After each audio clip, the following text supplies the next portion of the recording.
সিলেট অঞ্চলে বন্যার তীব্রতা কমেছে, তবে দেশের মধ্যাঞ্চলে নদ নদীর পানি বৃদ্ধি অব্যাহত আছে। নদীর পাড় ভেঙে পানি ঢুকছে লোকালয়ে। কক্সবাজারের উখিয়ায় ভারী বৃষ্টি ও পাহাড়ি ঢলে প্লাবিত হয়েছে নিম্নাঞ্চল। প্রতিনিধিদের পাঠানো তথ্য ছবিতে বিস্তারিত জানাচ্ছেন পিন্টু হাজং।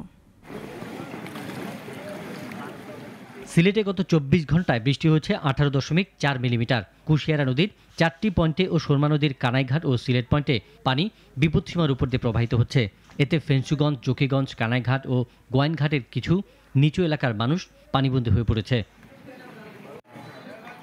সুনামগঞ্জের সুরমা, কুশিয়ারা সহ সব কয়টি নদ নদীর পানি কমেছে, কিন্তু বানভাসী মানুষের দুর্ভোগ রয়ে গেছে। মানুষের কাঁচা পাকা ঘরবাড়ি, আউশ ধান ও পুকুর ও গবাদি পশুর ব্যাপক ক্ষতি হয়েছে। অনেক পানি, 1-2 ফুটের পরিমাণ পানি আছে। বন্যার পানি আমাদের সবকিছু তলিয়ে নিয়ে যায়। গরু বাছুর লইয়া মানুষ যা কিছু আছে, ধান ধুন সব পানি তো লাগেছে। চেয়ারম্যানও নাই, মেম্বারও নাই, আত্মীয়স্বজন যে রাত দেখে যে আমরা খোঁজ খবর কেউ লয়।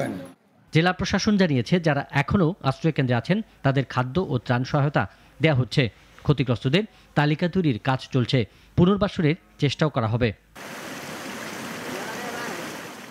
উজানের পাহাড়ি ঢল ও ভারী বর্ষণে জামালপুরের যমুনা, পুরাতন ব্রহ্মপুত্র, ঝিনাই ও জিঞ্জিরাম সহ সব নদ নদীর পানি বৃদ্ধি পেয়েছে।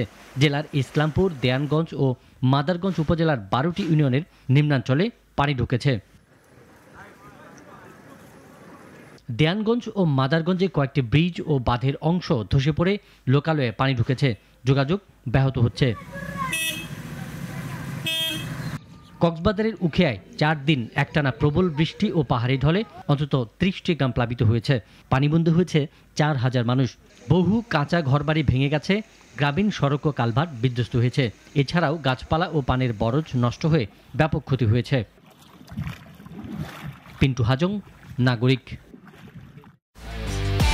একমাত্র ওয়ালটন এসি দিচ্ছে 1 বছরের রিপ্লেসমেন্ট গ্যারান্টি এবং কম্প্রেসারের 10 বছরের গ্যারান্টি।